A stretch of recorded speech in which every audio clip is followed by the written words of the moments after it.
You only have to buy one book, and I'm very happy to hold it in my hands because it took me 6 years of work with a colleague who did an amazing translation, which I checked meticulously against the German and argued with him on and off for 6 years. It's a good translation in a number of ways that the other translations weren't. There are only really 2 viable translations before this.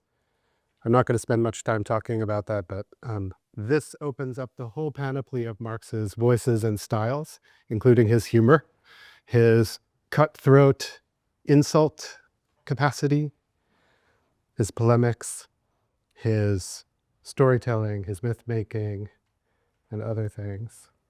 You only have to read one book, but you need to read it slowly and repeatedly, as maybe you noticed for today. It's funny to start a book with the hardest part. That's something we don't usually do. Marx did that and then almost instantly regretted it. He wrote to some friends after, maybe people should start with chapter 5. Chapter 1 is a doozy. It's long and it's full of problems that Marx he had worked out and maybe just worked out. And he hadn't found the best mode of presentation, although if you've read the Grundrisse, which he wrote in the 50s, the late 50s, you will notice that this is much better laid out than the Grundrisse. I recommend that you read this with other people. What better way to contribute different understandings together and build one? What better way to produce solidarity? A lot of solidarity has been produced over 150 years of reading this book. My colleague Michael Denning has a great article, which I'll post, about workers getting together in groups and reading this book. Okay, I'm going to say a little bit about what kind of course this is. This is a text course. If you're not into texts, I don't mean SMSs, this is not the course for you, but I imagine you're all text people and probably also commentary people, given that the internet is just a big, maybe wasteland of commentary. But the practice of commentary has really come back. And we are going to comment this text. We won't go through it line by line, but I will look at passages in class, and so you should bring your book with you. If you have back problems, ask someone to carry it for you. And we will be actually opening the book and looking down. So you will start to have repetitive worker injuries to your neck, because you'll be going like that. You'll have the hunched over thing, right? And your arms and shoulders will start to hurt because of carrying this. But what a good way to move through the pains of work towards something better. I want to start with some preliminaries and divide the book and our work into 2 sides, 2 elements. One is the capital system. This is what we'll call it. Capitalism, as you may know, is a common word. It's something people talk about, sometimes with a little bit of rue and regret and anger, sometimes with joy and hope and determination, often with some dogmatic attachments. But this is really a system, and it isn't a belief. Let's put it that way. It's a system that was not given to us by Marx, but given to us by history, maybe with a capital H. And the roots to it are complicated, the roots to this system that history has thrown up for us and in which we live. One route, I still think the best route to get to the capital system, is through what I call the capital venture, which is like an entrepreneurial exercise on Marx's part to understand it. These 2 go together. The capital system gets constructed in Marx's capital venture. It has to get constructed somewhere. Where does capitalism live as a whole? It lives here, because you will never see any more than a part of it, and you won't see it as what it is. So Marx made it his task to make it accessible to you in a book. And this is only volume 1, as you know. Next semester, volume 2, and then volume 3. And then we start writing volume 4 together in the second year. These 3 volumes out of the planned 4 volumes are the only place you can find the system all together, analyzed and laid out for you. in its functions and parts and ways of being, how it affects the people who live under it. The capital venture, as opposed to the capital system, was given to us by Marx through a lot of reflection in sources that he took up in political economy, chiefly English political economy, in German philosophy, in journalism, in these amazing texts called the Factory Inspector Reports, which he relied on, through the editing work of his daughters and his wife Jenny, through reflecting it back in the mind of and in the letters of his friend Friedrich Engels. You know, you could be named one or two things in Germany. Friedrich, Karl, there were some Heinrichs. Get used to talking about people by their last name. He, among all the people that he befriended and then cursed out one way or the other, Engels was the only one that he never divorced. And he passed a lot of his ideas through Engels. It was a very important philosophical friendship. The capital system, as a fully fledged system, is only a few centuries old. You can date it from somewhere in the 18th century. That all its parts are together, they're all working, and it starts to be a machine or an organism. We're going to go back and forth between the two figures, a machine or an organism that begins to devour its outside, take the outside into it ceaselessly. Okay, so the first basic insight that Marx had about the capital system was that it was too big and too complex, and also too cunning for anybody to observe. There was no standpoint from which you could observe the capital system. You feel some of its effects on your body when you work, when you learn how to sit still in kindergarten, etc. You feel some of its effects in your bank account. You would feel an effect if you get evicted from your home in a financial crisis. In many ways you feel the effects, but you can't tell why most of the time. The why involves the connections that make up the whole. And the problem with the whole is that it's enormous. It has many complex parts. Is that its complexity is higher than any of the political economists gave it credit for. That's why Marx had to turn to some other logics, including Hegelian logic. And there's a third reason why you can't observe capital, the capital system, and that is that it likes to hide. It really likes to hide. In fact, hiding is one of the ways that it carries out its operations. Its operations depend on a certain concealment. It is a phenomenological operation too. Its phenomenological operations are essential to its economic and social operations. You look at it and you see something that isn't the way it actually operates, except the way it doesn't operate that you're seeing is the way it operates. You can see where the complexity is coming in here. Does that make sense? Marx calls these necessary appearances or real appearances. And that has a couple of consequences for us when we're studying capital. It does not make sense to call yourself an anti-capitalist. You can't be anti something you can't even encounter. You can't be anti something that even if you can encounter it by reading all these books, if you take away its appearances, it still operates. It operates anyway. That is, just by knowing about it doesn't stop it. Just by knowing the truth about it doesn't stop it. In that sense, it's not like Marx at a certain early point fantasized about religion, that if you showed it to be illusion, that people would be like, well, okay, I don't need that. Which is not true. It's not true that religion is all illusion either.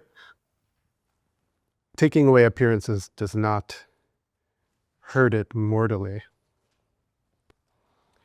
We will talk about the capital system as a historical subject, not an object. It is something like a king or a god that does things to us. It's a funny, personified, impersonal set of processes that catches up what we consider persons, people, humans, psyches, souls, in its web, and produces actions through its agency in us. A very peculiar kind of subject. a historical subject. Marx will personify capital a lot, and personification is a tool he uses for critique. One of the benefits of this translation, I can say them because I wasn't actually the translator. One of the benefits of this translation is that the personifications are made very clear when Marx speaks in the voice of a commodity, when capitalism speaks. You can see exactly the maneuver, the Marxian maneuver. This is the system that's in charge and makes the decisions. So he treats it like the only person around, the only person left, capital. But we shouldn't capitulate to this and start asking it out on dates or feeding it dinner. We should be suspicious also because even though Marx personifies it as a critical gesture, it is an impersonal machine. It doesn't care. So it's missing some personal gestures. It does not care. It doesn't care about anything, in fact. It has a very high degree of impersonal necessity, the system. It keeps going. It wants to keep going. But it doesn't really have affect. So Marx's capital venture is the adventure of finding the system and putting it on display in all its parts and its interactions, showing where the necessities are and how they're made, and where the contingencies are. Obviously, his aim is ultimately revolutionary, but as you may know, if you've read the Communist Manifesto, and you've now read the first chapter of this, it's a very different tone. He is not calling for people to gather together and overthrow anything. First of all, you can't see what there is to overthrow. He hasn't described it yet. So maybe after these books are done, someone could come along, and people have come along, as you know, to say, okay, now that we see this, here's how we overthrow it. But Marx came to a point late in his life in which, after many revolutionary disappointments, many, that he wasn't going to work on that anymore. What he was going to do is describe the system, in a sense, to show why the revolutions had not been successful. So in that regard, you have to put your activist hope a little bit to the side and accept this as the most pessimistic book you'll ever read. I'm sorry to say that, but I like to think that pessimism leads to realism, and realism can lead to real change. Marx certainly thought so. He also spends a lot of time putting on display the way capitalism hides, because that's just one of its functions. Does that make sense? You can't respond by debunking and exposing. That's not a revolutionary activity. But it is part of the analysis to see how the parts that hide and the parts that show are related to one another, and how it motivates certain actors in capitalism, like labor, like owners, like the apologists for capital, what he calls sometimes vulgar economists. The best way to do this is, unfortunately, I just realized that the subtitle didn't make it onto the cover. But in fact, the original title for this was Critique of Political Economy, and then later he decided, well, this is about capital too. But you can see both activities that he wants to take care of there. He wants to deal with the way it's been thought of in the past and show you how capital works. He thought the best way to do it was to critique the accounts of capital that had come before. I'm going to say this is just preliminaries leading us towards looking into the first chapter, okay? How many of you managed to get a book? Yeah, it's so funny, this capitalist model. They said, oh, we only order half of the books because we don't know who's going to stay. I said, it's a capital course. You know, they have to be committed. They would never do it otherwise. So they claim that they're getting the rest of the books for next week. Marx couldn't write this book because he was some sort of special kind of individual, although he was unique, a kind of unique freak. In fact, this book is the product of about 30 years of work, 40 if you count the very beginning to the very end of his work. It takes an enormous amount of Sitzfleisch, as they say in German, butt flesh, that is the ability to sit in a chair, to do that. It's not that he could write this book because he was a special person. He understood the world better than anyone else. And it wasn't because the capital system was brand new when he started to write. It wasn't. It was already 100 years old, let's say, as a full-fledged system. And on top of that, you can't really see what's brand new when it's brand new. Wait 50 years to see what all of this garbage about AI is worth. Maybe AI will be something big. Maybe one of these pieces of writing will be the key to it, but we won't really know for 50 years. And so Marx came at a perfect time, about 100 years later, after the thing had happened and its first theorists had theorized it. So it wasn't because he had an inspired vision. He was situated at a juncture.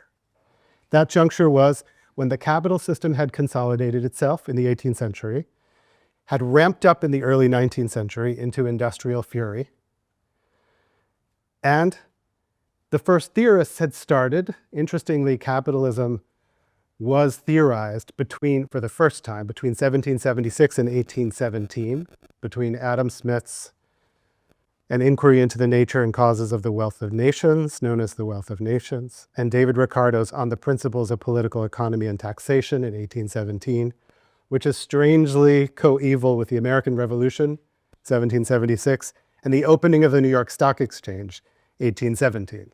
Whatever you want to say about the birth of capital and the US-American way of life, it is true that those were the poles of the first theorization of capital between Smith and Ricardo, which Marx knew well, and both had spawned schools of political economic study.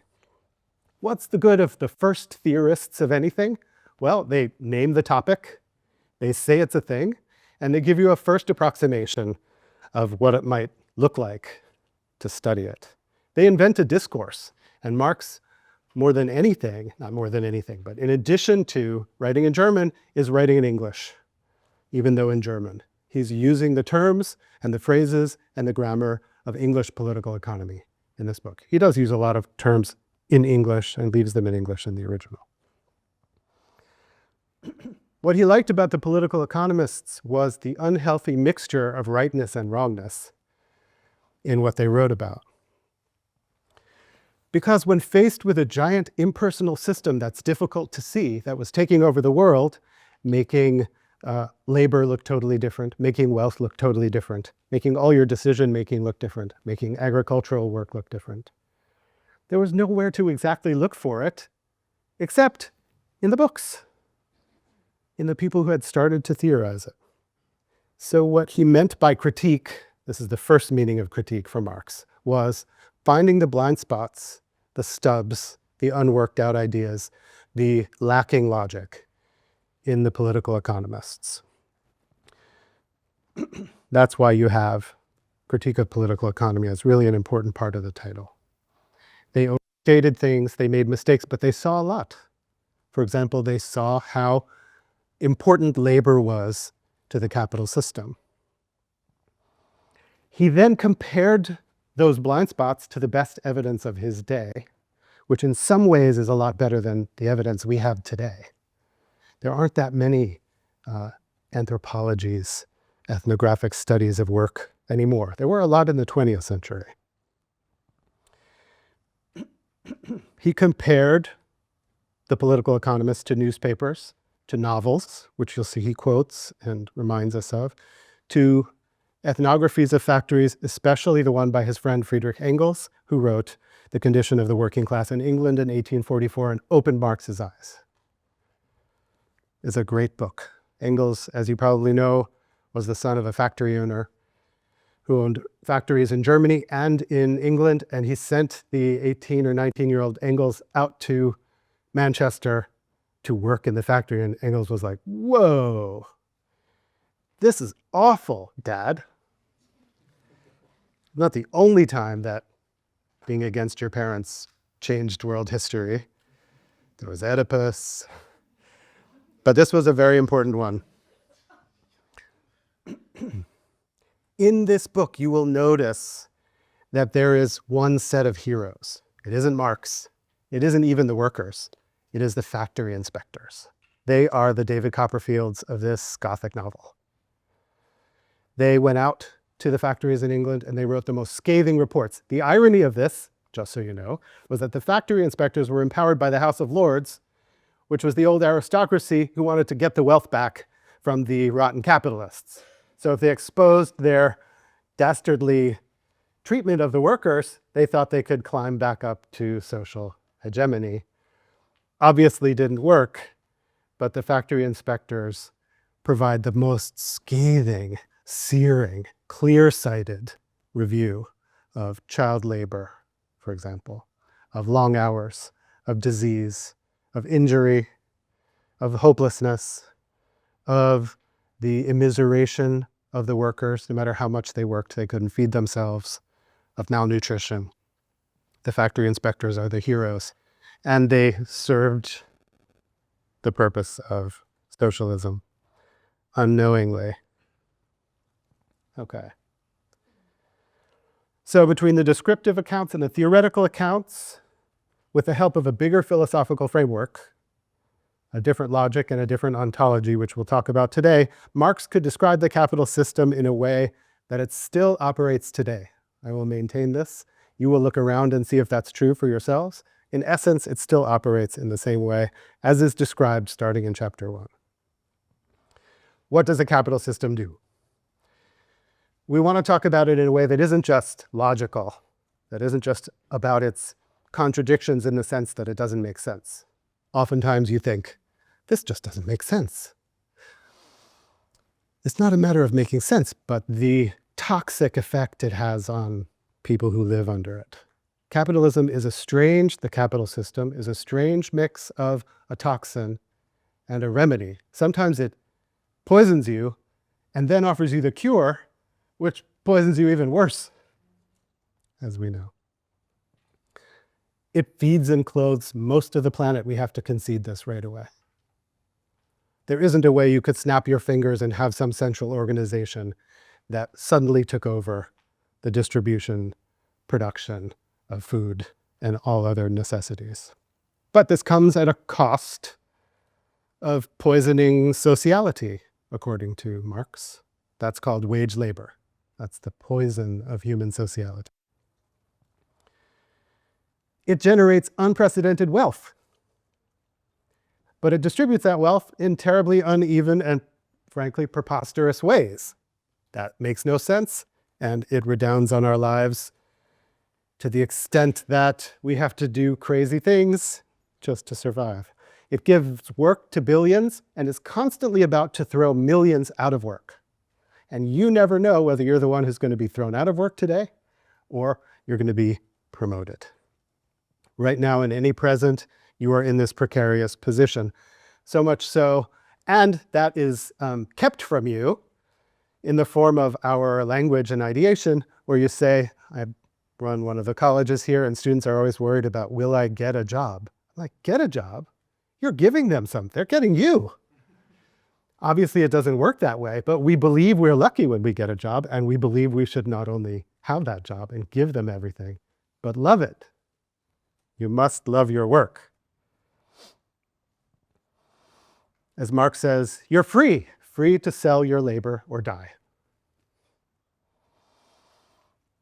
The capital system divides everything up in a different way, and it conquers. It forms classes, social classes. It reskills labor in the factory. It de-skills labor in factories. It occupies lands and peoples.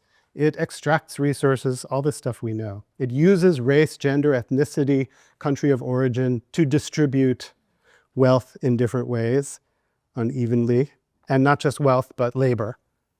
We should think not only of the distribution of the outcome, but the distribution of the input, so labor.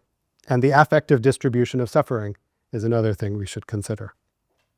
Capital is what makes live and lets die, to quote Foucault. It builds and destroys.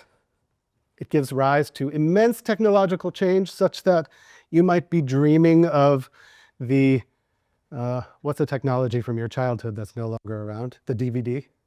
You might be dreaming of the DVD at night, but you'll never see one in the day.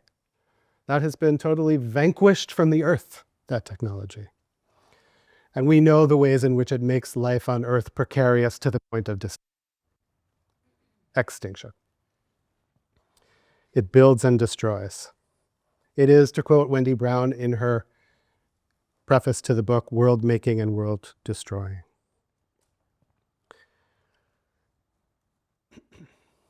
There's much more we can say about the ills and the goods of capital, but maybe we can do that as we go through the book. Let's open the book, or open your PDF, and begin to look at it. I want to start today from the first sentences. Very famous sentences. But we need to look into it a little more. The wealth of societies dominated by the capitalist mode of production appears in the form of an enormous accumulation of commodities. There Marx is quoting himself. Why not? He's an authority. The individual commodity appears as the elementary form of that wealth. Hence, our investigation begins by analyzing the commodity. Let's just take a look at these words because they will help us figure out where Marx is going. Starting with wealth. What is wealth? Anyone want to form an explanation?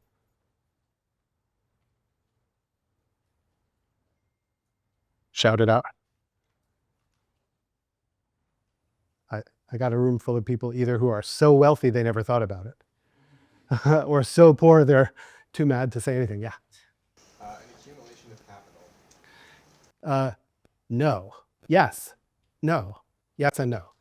It is certainly an accumulation, but wealth is not capital. Wealth is a pre-capitalist form, an extra-capitalist form. We call things wealth under capital, but wealth is simply an accumulation of possessions, and maybe you could say an accumulation of possessions that have some purchasing power, that allow you to get something else. Capital is not wealth.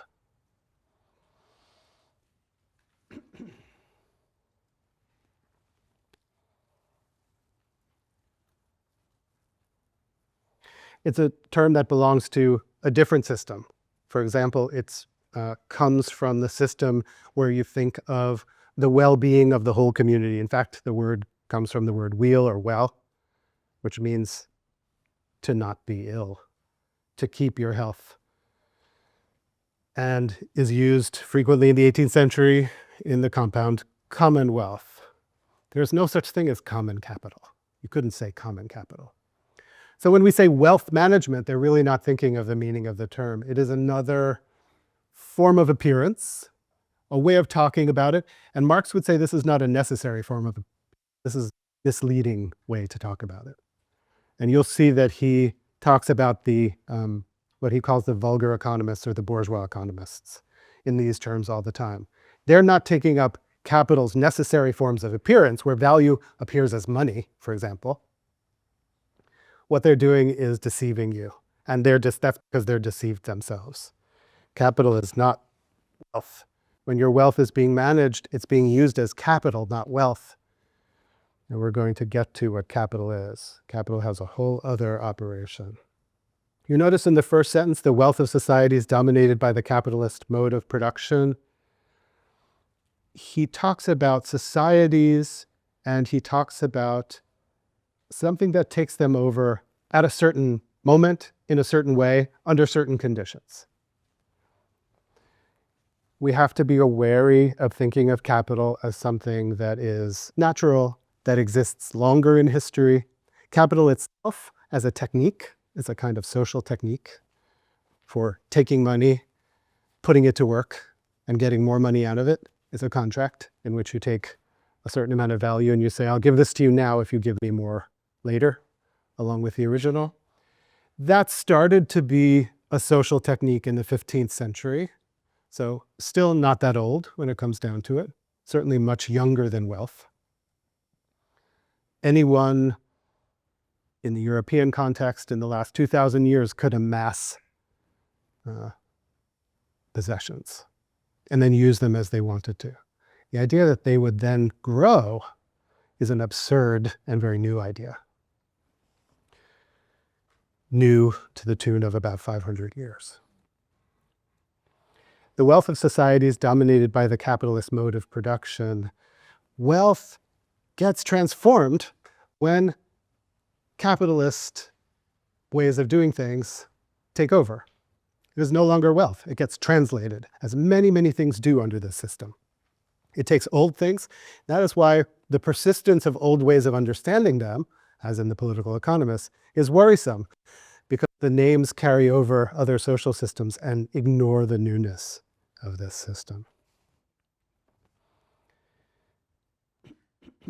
What is a mode of production? Let's talk about that. So we talk about wealth. Dominate is important because Marx is already thinking here that there's power involved, that the mode or the way of living or the form of life takes over and kicks other things out. You will see in later chapters, especially in the original accumulation chapters, how that happened through violence and law and deceit and treachery. So it came to be, it came to hegemony or came to power, capital, through a domineering way.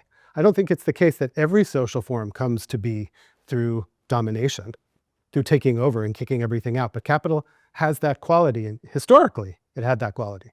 It was like, to personify it, you're out of here. The rest of you are out of here. We're going to marshal all our resources to push out collective farming or feudal relations. It dominates. So the trace of power goes through capital. Even though he doesn't have an analysis of the state, there are power relations at stake. In fact, the main relation, the capital relation, is something you'll get to down the line, which is the core of his analysis, the core of his critique. This is what exactly the political economists missed. And the thing that remains steadfast in our capitalism, even though some of the forms of exchange have changed, the commodities, of course, have changed, is the capital relation. And that is a relation of extortion, in which the owners hold back the means of production from the very ones who can use the means of production and force them to sign a contract to give over their labor and its product to the owners. That's the capital relation. And it's a relation of domination. So keep your eye on domination and other modes of power, including extortion.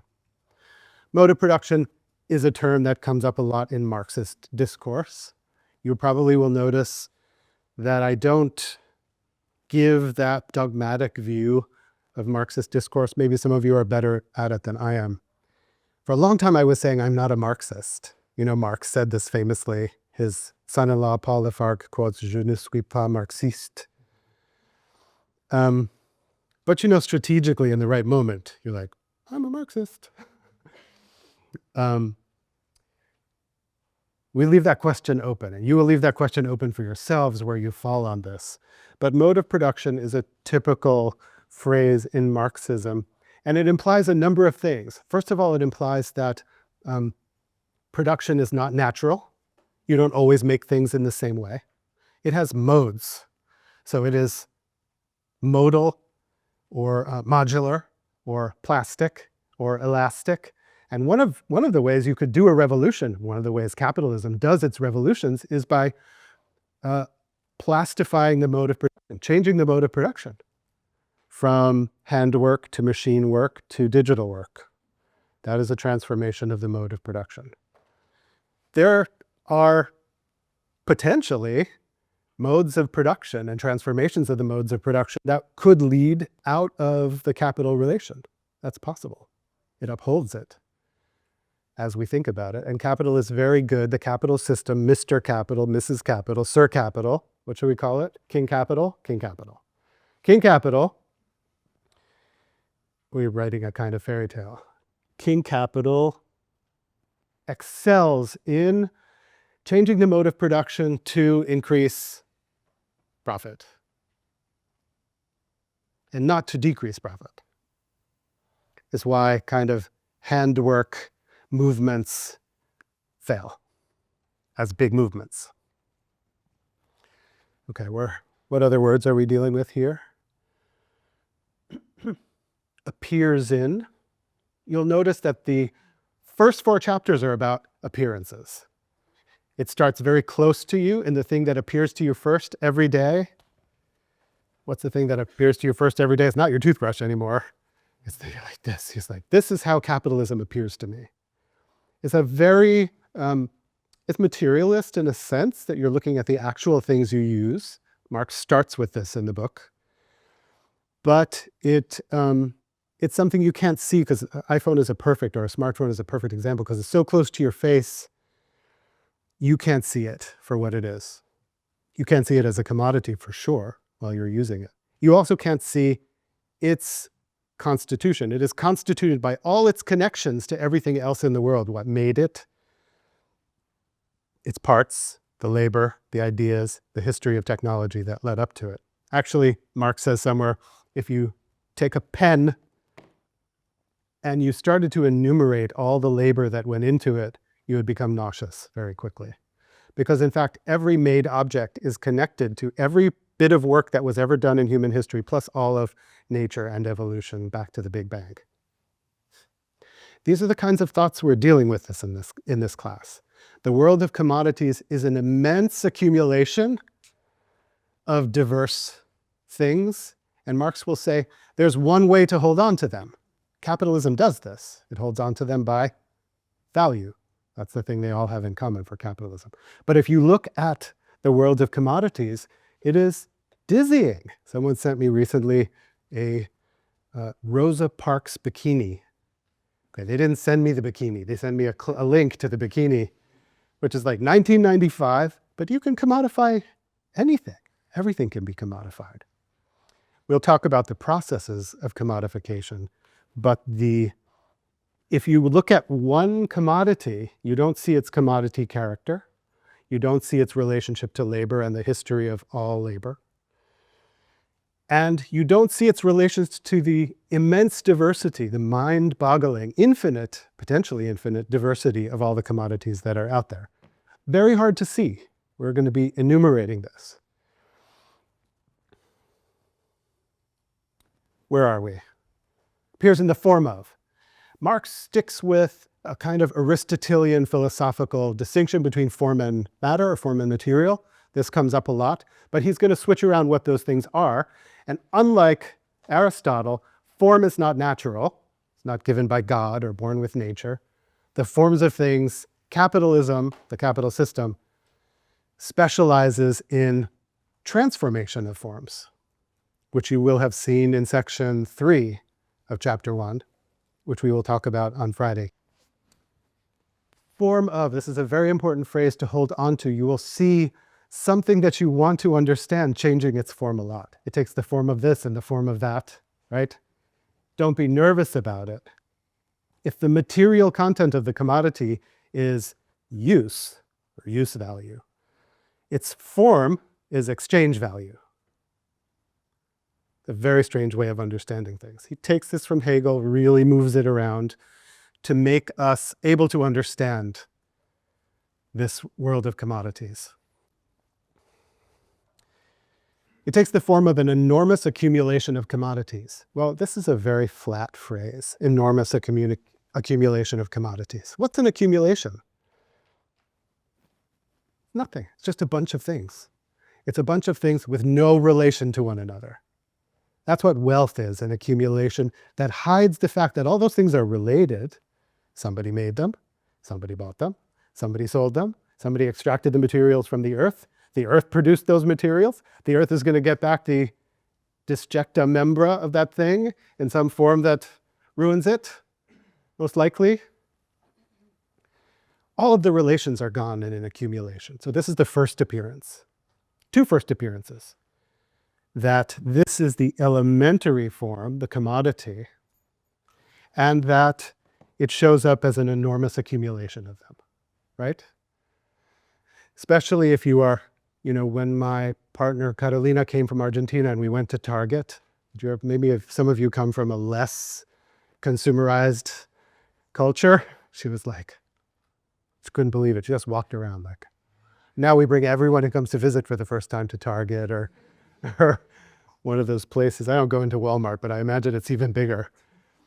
And you're just like, it's astounding. It looks like an immense accumulation. It's just like it grew. It's like paradise, a very fluorescent paradise.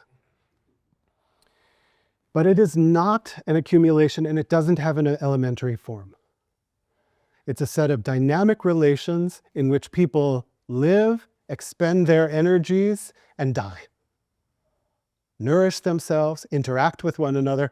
It's not an economy, it's a social system. This is the main aim of this book, is to say economy has its place, but we need to move beyond economistic thinking towards what Marx calls social thinking.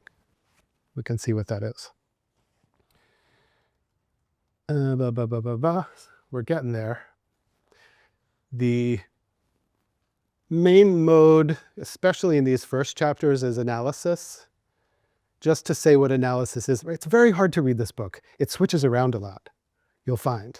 He'll be telling a joke one minute, he'll be doing dialectics another minute. What's dialectics? We'll talk about that.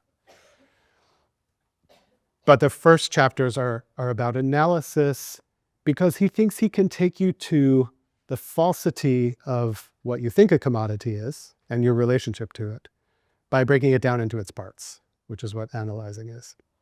So he does a lot of operations in this book. Critique of the political economists, analysis of what we take to be the basic forms. He will do dialectics, which is a synthetic operation so that we can get from the elementary form and its false appearance as an accumulation to the whole, which is the only perspective from which to understand capital. So if you feel lost at the beginning, I think it's the best way to start the book for people who are reading it 150 years later. Why? Because it starts exactly with the false position that you're in and moves you very slow. This is what he thought he was doing. Moves you slowly to the whole, which is the only perspective from which to know that these are false appearances. Because the iPhone is there's so much you could say about the iPhone. I always tell students you should do an analysis of the iPhone. I'm sure there are good ones. If you know one, send it to me.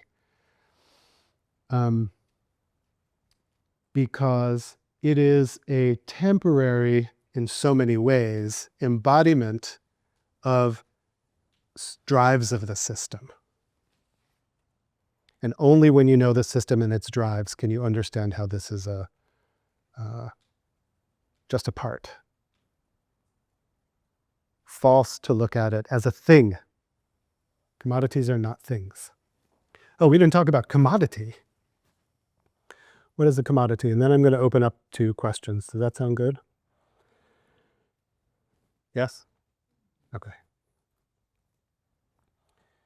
By analyzing the commodity, right? So that's already a kind of false move. What you would want to do is start with the capital system. Everybody would be like, what's that? There's no capital system. There's no system. I just go to work.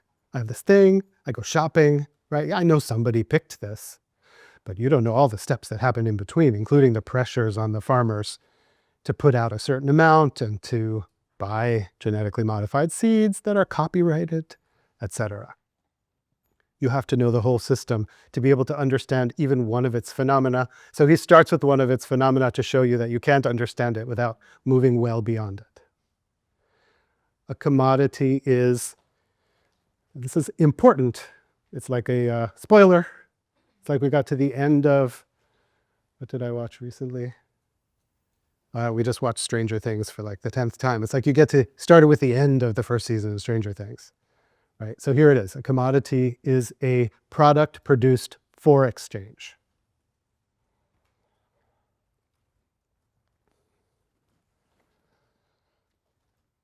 Oh, that was a long exposition of the first 3 sentences. How about some questions?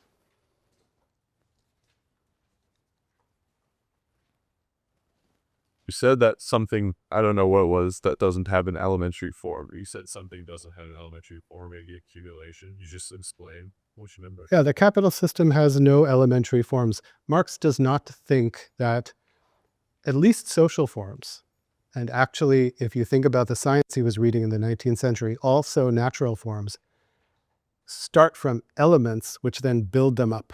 That's something you might think of in physics or in chemistry, but it's also false. We break out the table of elements, but when you look at a compound, it has all of these characteristics that aren't reducible to their elements. So I would say that the capital system is not reducible to its elements, and it's not explainable by its elements. For that reason, he turns to Hegel, and you need a mode of discourse that starts from the whole, because the parts all existed in one form or another beforehand in history. There was money, there was exchange, there were dirty merchants trying to get more for less. There was exploitation for sure. There was extortion. It's only this whole that puts them in a certain position and makes them do certain things vis-a-vis one another. Why do we need an iPhone? Because of the way work turns out, really. Or because you're far away from home, because of the way work turns out, really. Or because students need to contact me while I'm walking. I don't know why that is. Only explainable by the whole. But that's a real conundrum for a scientist of capital, because how do you explain the whole as a whole? You have to explain the whole as a whole, describe the whole as a whole. Yeah. I was wondering if you could talk a little bit about translation and its disuse in this version of the text, because I noticed you reference in both Latin and Kiru, but use writing machine journaling. You were reading it quite many times a bit Yes. into English. And there was one very particular, the power of production, or the production power. I lost it on my cage. Productive power. Yes. But I wonder if it could also be read as like productive potential, and how much something like that would shift capitalism within different layers. It's a great question. A question about translation and Marx's language, how much English changes it, and how many other languages Marx was working with. Marx knew, 6 or 7 languages. He was a 19th century intellectual. That's what you did. Aren't we weak in comparison? I encourage you to go out. I managed like 5, but many of them badly. I encourage you to go out. And he could read in all of them and quote in all of them and remember all of them. It was really astounding. Really astounding. About how translation affects the text, it of course has a big effect. And let's take the term you mentioned, Produktivkraft, productive power, or Arbeitskraft, labor power. Not only are those hard to understand conceptually, but Marx is actually inventing labor power as a term. In fact, he considered that to be his biggest contribution, or one of his biggest contributions, the idea that there is this thing called labor power. I think it would be going beyond the translation to imagine that that would be something like a potential, but that doesn't make it wrong. That would be an interpretation. Marx was very precise with his terms most of the time. But he did have a bit of an Aristotelian background, so he likes matter and form, and he also likes potentiality and actuality as a set of terms that describe how things work. And it is true that when you sell your labor power, you're selling a potential. And the big joke on workers is a terrible way to put it. The big deception is you sell them your labor power, but they're getting your actual labor. So you have a certain quantity of labor power, like I could do this much, here it is. But then you go in there and they're like, well, sorry, you're doing this much. You're actually doing a lot more.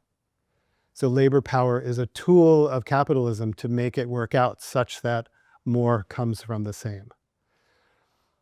So you could do a good interpretation of Arbeitskraft or Produktivkraft as a kind of potential that when it's actualized is different than its potential. So that would be also moving beyond Aristotle or Hegel. Yeah. I had a question about the different ways in which Marx was writing, because you mentioned he was also very a satirist and also a bookster and also a political economist. So like, how does the style itself try to work with capital against capital? Yes. Oh, that's a great question. I've thought about this a lot. And you should think of Marx and Engels as genre geniuses. These were like the Rupert Murdochs of the left in the 19th century. They tried everything to liberate labor, to bring about liberal changes and also to move towards socialism. They tried every genre imaginable. One of them, the Manifesto. Another one you might know, the Thesis. Remember that text? Famous text, Theses on Feuerbach. They wrote letters, they gave speeches. Marx was up in 1871 in La Commune on the barricades giving a speech to the communards. He gave founding speeches, which included a lot of theory, at the inauguration of the International Workingmen's Association. They sent sometimes shameful, insulting letters about other people to one another. They really tried everything. He wrote, of course, he was a journalist and he wrote hundreds of articles. They wrote encyclopedia entries. Engels writes long entries about arms and how they're useful for popular uprisings. He has a great article on the rifle. So they were trying everything. And in this text, Marx is doing the same thing. I mean, what's the difference if you take capitalism, the bourgeoisie, down by logic, or you take them down by yelling at them? Doesn't matter. So he tried everything. And I think that goes to an important theoretical point, which is, even though he found ways to analyze the system, he did not find the way that it would disintegrate. And he was constantly trying all the way up to the end, including in his last years learning calculus so that he could better understand business cycles. So in kind of lecture you said to be wary thinking of capital as natural. But you also brought up how, at least for Marx, what matters about capital is less about logical contradictions and more about the negative effects of the people weight under it. I guess like two questions. One maybe more broad. It's just like, what do you mean by natural? Is history natural? But also, assuming that people can set their by natural and unnatural means, why does it matter whether capital is natural or not? That's a great question. The question was, why did I say capital is not natural, or the capital system is not natural? And the question is, why does it matter? For Marx, it mattered, first of all, within the theory that there's a separation between social things and natural things. Social things modify natural things. He was aware, in fact, that he read Darwin's Origin of Species, and there's a footnote to it praising it. He was aware that nature was being understood itself as having a history and as being a kind of self-modifying thing. One word for that is organism, self-sustaining, self-modifying, and that's a word that Marx likes to use for capital too. But this has to be separate and malleable in a different way than nature, social things. In fact, they have to be made by humans. So history for Marx, you could have natural history, but social history was the history of the way human beings make their means for living and produce for themselves their wants and needs. Only if it's not natural for him in the sense of being fixed and given outside of human activities, only if it's not natural is it criticizable for him. Things that are natural are not thought of as criticizable. Criticize a comet, criticize a tiger, criticize a tectonic plate, and then come back and tell me about it. Yes? Do you find it more helpful or more insightful to read Capital as kind of an accumulation, I guess, of Marx's previous styles, be that, German idealism or journalism or what have you? Or do you find it more helpful to kind of read it as a turning away to something new, to a study of culture? The question is about Marx's styles. Is it a kind of compendium of previous styles, or is it something new? He had been working in political economy since about 1843. He writes the first draft of this in 1867, the first draft of this set of drafts. The Latin American Marx philosopher Enrique Dussel calculates that this book is about 1/72 of all the manuscripts he produced around the Capital Project. The Capital Project is huge. It goes on and on. It starts from the Grundrisse and ends with notes he was making towards changes all the way up into the late 70s. So the project was ongoing, and my sense is, as he got more of an understanding of the intractability of capitalism, he started to marshal more of his own forces. I think it's great that he had all this practice in different genres. For example, he wrote hundreds of articles for the New York Daily Tribune in English, which were during the Civil War, reports of Europe's reactions to the Civil War. Marx was a staunch abolitionist, and so this was important work for him. But it trained him in approaching things of the day with, a certain kind of attitude. And you'll find that all throughout the book, especially in chapter 8 on the working day. So I think what I would like to say is he saw this task as requiring these specific resources at these specific times. To understand, for example, how capital, as an organism that eats its limits, how it does this, you have to look at worker struggles, and you need to do that in a documentary fashion. And that's chapter 8. It's 100 pages, I'm sorry. I think we're doing it in a week. It'll be like a history class there. Give up philosophy and you read all these accounts of what it was like and how they fought and how the legislation changed. And what he does is demonstrate to you that even if you get a shorter working day, they're going to get their pound of flesh. And they did. So he uses this historical documentary style to make a point he couldn't have made theoretically. Or had he made it theoretically, it would be like reading Hegel. You'd be like, is that really true?